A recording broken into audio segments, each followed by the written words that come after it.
నమస్తే. ఇప్పుడు మాట్లాడే టాపిక్ వచ్చేసి ఆంధ్రప్రదేశ్ చీఫ్ మినిస్టర్ చంద్రబాబు నాయుడు గారు ఎన్డీఏ ప్రధాన లీడర్స్ మీటింగ్కి ఢిల్లీ వెళ్ళారు. ఢిల్లీ వెళ్ళిన క్రమంలో ఆయన ప్రధానమంత్రి గారిని కూడా కలిశారు. అయితే ఈ క్రమంలో పచ్చ మీడియా చేస్తున్నటువంటి హడావుడి ఆంధ్రప్రదేశ్లో అభివృద్ధి పరుగులు, అభివృద్ధిని చూసి తట్టుకోలేకపోయినో వైసీపీ ఏదో వెలువెల్లాడిపోతుందనేసి, తర్వాత చంద్రబాబు నాయుడు గారు మోదీని కలిసి గంటన్నర పైగా చర్చలు జరిపారని ఇంకొక హెడ్లైన్. ఇవన్నీ చేస్తూ ఉంటే నాకేమనిపిస్తుందంటే, ఇదే చంద్రబాబు నాయుడు గారు ముఖ్యమంత్రిగా ఉన్నారు 2014-2019 మధ్యకాలంలో. ఆ టైంలో నరేంద్ర మోదీ గారు ప్రధానిగా ఉన్నారు. ఈయన అపాయింట్మెంట్ అడిగితే ముఖ్యమంత్రి హోదాలో ఉండి అపాయింట్మెంట్ ఇవ్వని అదే ప్రధాని నరేంద్ర మోదీ. 14-19 మధ్యకాలంలో చాలాసార్లు అపాయింట్మెంట్ ఇవ్వాలి. 19లో ఈయన ఓడిపోయిన తర్వాత ఎన్నికల్లో Jammu Kashmir reorganisation bill pass చేసేసి అమిత్ షా గారు జమ్మూ కాశ్మీర్లో ఇష్యూ అక్కడ సెన్సిటివిటీ ఎలా ఉంది సూపర్వైజ్ చేస్తుందని ఆయన జమ్మూ కాశ్మీర్ వెళ్ళిపోయిన తర్వాత ఆయన కలిసేదానికి చంద్రబాబు నాయుడు గారు ఢిల్లీ వెళ్ళి 3 రోజులు పడిగాపులు కాశారు. అక్కడ నేను అప్పుడు ఢిల్లీలోనే ఉన్నా.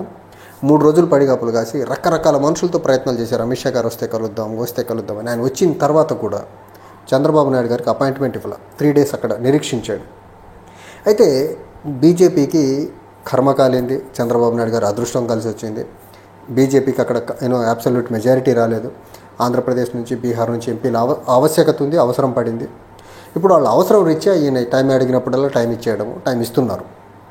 కానీ అభివృద్ధి పరంగా ఆంధ్రప్రదేశ్కి ఇవ్వాల్సిన వాటికంటే భిన్నంగా ఏమన్నా కొత్తగా ఏమన్నా ఇస్తున్నారంటే ఏమి ఇవ్వట్లా. క్యాపిటల్కి సపోర్ట్ చేయాలా, వాళ్ళు చేయాల్సింది చెయ్యక వదిలేసేసి ఆంధ్రప్రదేశ్కి గ్లోబల్ లెండింగ్ ఏజెన్సీస్ నుంచి అప్పు ఇప్పించే ప్రయత్నం చేస్తున్నారు. దాన్ని వీళ్ళు అభివృద్ధి అంటున్నారు. అప్పు తీసుకొచ్చి బిల్డింగులు కట్టేదానికి.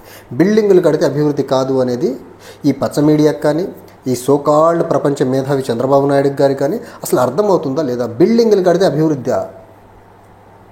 రెండో ఫ్యాక్టర్, పోలవరానికి డబ్బులు ఇస్తున్నారు, అమరావతికి రైల్వే లైన్ ఇచ్చారంటే అది అన్ని విభజన చట్టంలో పొందుపరిచిన అంశాలు. రాజధాని కట్టుకుంటే రాజధానిని సపోర్ట్ చేస్తారు. సపోర్ట్ చేయడం ఇన్ ద సెన్స్ అన్ని ఇన్ఫ్రాస్ట్రక్చరల్ పరంగా అన్ని సపోర్ట్ చేయాలి. రోడ్ కనెక్టివిటీ ఇస్తారు, రైల్ కనెక్టివిటీ ఇస్తారు.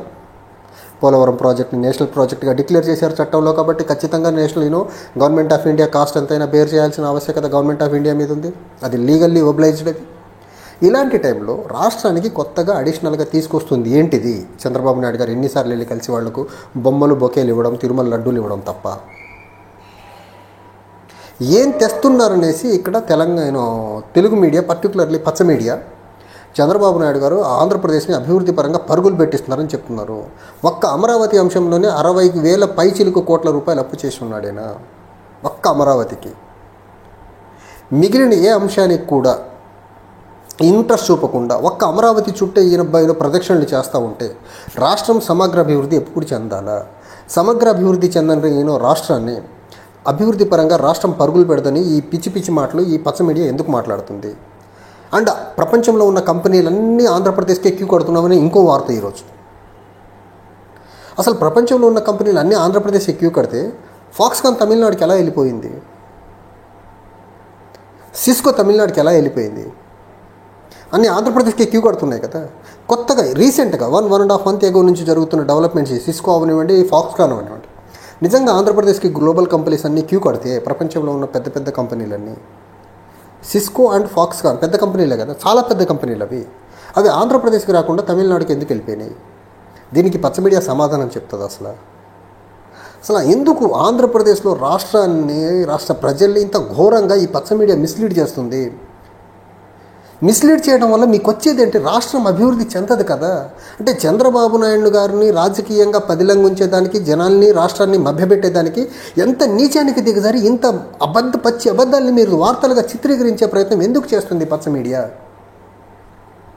అంటే అసలు నాకు తెలిసి ఆంధ్రప్రదేశ్లో ఉన్న యువత, విఘ్నులు, చదువుకున్న వాళ్ళందరూ ఈ పచ్చ మీడియాలో వచ్చే వార్తల్ని క్రాస్ చెక్ చేసే ప్రయత్నం చేస్తే బాగుంటుంది కదా. ఈ పచ్చ మీడియా మాట్లాడే చెప్పే వార్తలు ఎంత, గ్లోబల్ ప్రచారం ఎంత, వార్త ఎంత, నిజాలు ఎంత అని క్రాస్ చెక్ చేయగలిగితే బాగుంటుంది కదా. ఆంధ్రప్రదేశ్లో ప్రజలు, మరీ ముఖ్యంగా యంగ్స్టర్స్, ప్రపంచ కంపెనీలన్నీ ఆంధ్రప్రదేశ్ క్యూ కడుతున్నాయి అంటున్నారు. కట్టాలి, కడితే మంచిది. ఆంధ్రప్రదేశ్కి యువతకు లోకల్గా ఉద్యోగాలు దొరుకుతాయి, రాష్ట్రం అభివృద్ధి చెందుద్ది, రాష్ట్రానికి పెద్ద మొత్తంలో ట్యాక్స్ వస్తాయి, వెల్ఫేర్ బెటర్ మేనర్లో చేయొచ్చు, రావాలనే కోరుకుంటున్నాం మనం. కానీ ఈ క్రమంలో పెద్ద కంపెనీలు వస్తున్నాయని చెప్తున్న క్రమంలోనే ఫాక్స్కాన్, సిస్కో లాంటి పెద్ద పెద్ద కంపెనీలు ఆంధ్రాకి రాకుండా తమిళనాడుకి వెళ్ళిపోయినాయి కదా. దీని గురించి ఎందుకు మాట్లాడరు వీళ్ళు? సో ఏదో అరాకొర చిన్న కంపెనీలు వచ్చినంత మాత్రం ప్రతి రాష్ట్రానికి వెళ్తాయి. ఇంతలా ఊదర కొడతారా? వేరే రాష్ట్రాల్లో కూడా వెర్నాకులర్ మీడియా ఉంది. ఇంత దారుణంగా ఒక చిన్నపాటి కంపెనీ వస్తేనే అభివృద్ధి రయ్యిన పరుగులు పెడుతుందంటారు, అమరావతి పరుగులు పెడుతుందంటారు. నిన్నటికి నిన్న నారాయణ గారు మాట్లాడతాం, మొన్న అమరావతి సెల్ఫ్ సస్టైన్డ్ క్యాపిటల్ కాదు అనేసి ఒక వాదన ఆంధ్రప్రదేశ్లో జనరేట్ అయిన క్రమంలో ఆయన చెప్పే మాట, అమరావతి లేదు సెల్ఫ్ సస్టైన్డ్ క్యాపిటలే అంటున్నారు, ఎలా కడతారు ఆ డబ్బు అని అడిగితే, రాజధాని ప్రాంతం అభివృద్ధి చెందిన తర్వాత అక్కడున్న ప్రభుత్వ భూములు అమ్మేసి అప్పులు తీరుస్తారట. అంటే మీరు ప్రభుత్వంలో ఉంది, ప్రభుత్వం నడిపేదానిక, రియల్ ఎస్టేట్ వ్యాపారం చేసేదానికి అక్కడ ఉన్న 33,000 ఎకరాల రైతుల దగ్గర నుంచి భూములు తీసుకుంది మీరు రాజధాని ప్రాంతాన్ని డెవలప్ చేసేదానికి కదా, రాజధాని కట్టేదానికి కదా. ఆ రాజధాని కట్టాలనుకున్న మీరు ఆ భూముల్ని మళ్ళీ ప్రైవేట్ ప్లేయర్స్కి అమ్మేసి ఆ ప్రైవేట్ ప్లేయర్కి అమ్మిన వచ్చిన డబ్బుతో మీరు అప్పు తీర్చాలని అనుకుంటున్నారంటే ప్రభుత్వమా, మీరు చంద్రబాబు నాయుడు గారు ముఖ్యమంత్రి, రియల్ ఎస్టేట్ వ్యాపారాన్ని నాకు అర్థం కావట్లా.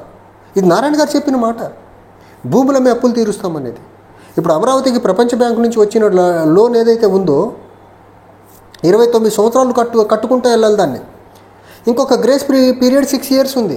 అంటే ఇంకొక 6 సార్లు ఎన్నికలు జరిగి 6 ముఖ్యమంత్రులు మారిన అమరావతి ప్రాంతం అప్పు తీరదు. అది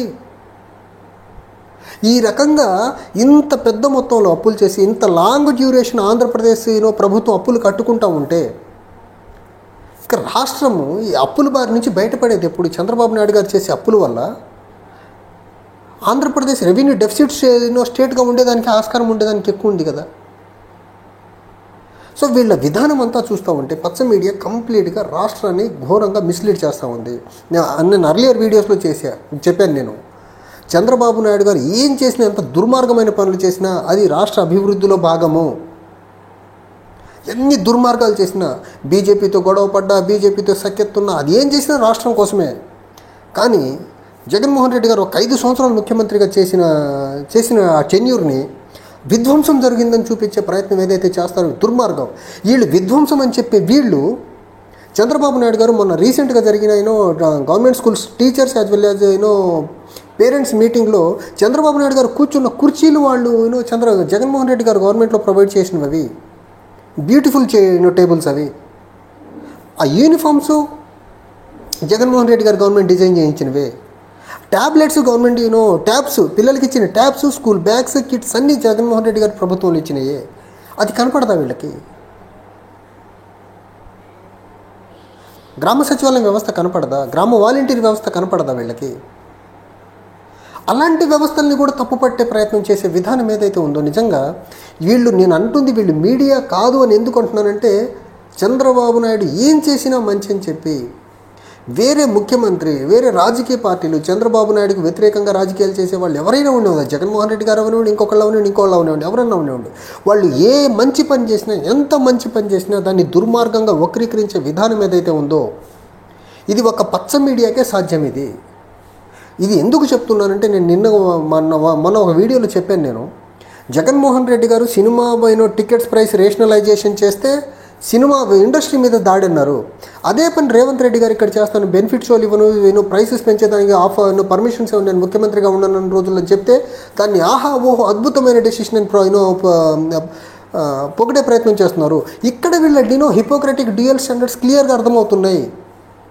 వీళ్ళకి అనుకూలంగా ఉండే వ్యక్తి ఏం మాట్లాడినా కరెక్టు, వీళ్ళకి వ్యతిరేకంగా ఉండే వ్యక్తి ఏం మాట్లాడినా తప్పు అనే విధంగా ఈ ఎల్లో మీడియా రాష్ట్రాన్ని చాలా ఘోరంగా నెగిటివ్ డైరెక్షన్లో తీసుకెళ్తుంది. సో ప్రజలు ఈ మాట్లాడే పిచ్చి మాటలు నమ్మకుండా క్రాస్ చెక్ చేయడం బెటరు.